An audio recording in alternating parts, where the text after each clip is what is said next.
Ask a lot of people, have you been to the Middle East? And they'll say, oh yeah, Dubai.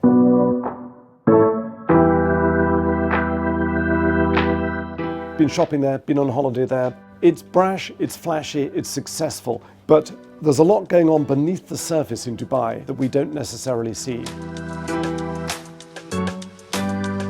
It's often described as being oil rich. It isn't. Less than 5% of its GDP comes from oil. It's got a bit of gas, but it essentially has made its success through diversifying into property, real estate, aviation, trade, banking, finance. There are still people alive today who can remember the old Dubai, pre-boom Dubai, when it was low-rise, where it was really just a port on the Gulf. Today, it's absolutely brimming with skyscrapers, nearly 200 of them. People often say it is the city of cranes. It's home to the tallest building in the world, the Burj Khalifa, at 830 meters. And this transformation happened really in the space of one generation, largely thanks to the ambition of the previous ruler, Sheikh Rashid Al Maktoum, who developed Dubai from being just a transit stop into a destination. His son, Sheikh Mohammed, the current ruler, then accelerated that development.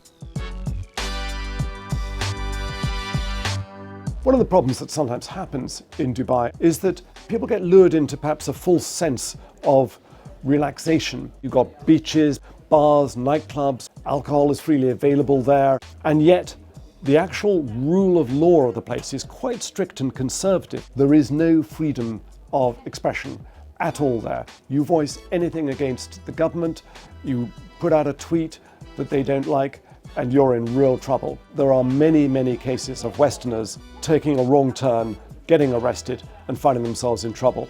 Like they'll drink a glass of wine publicly on the street, or they'll embrace and kiss a member of the opposite sex. In 2018, there was a British PhD student who was doing a doctorate on security in the UAE. He was arrested and accused of spying. He was eventually released, but not until after 5 months in solitary confinement.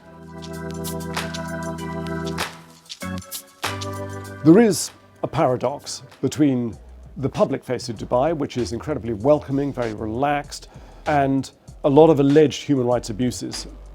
One of the most contentious issues about not just Dubai, but all the Gulf Arab states is the cheap manual labor that is hired in thousands.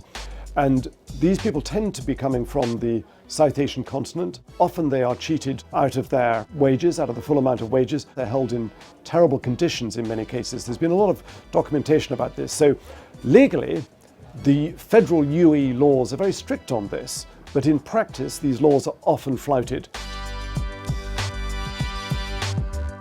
Dubai is, there's no question about it, a massive player on the global stage in terms of human development, of innovation, of green biotech, of electronics, of travel, of aviation. So it's a force to be reckoned with. It sometimes overreaches itself, and there will be large areas of real estate that are only half built and get abandoned. But it takes risks, and so far I think most people would say it's probably paid off.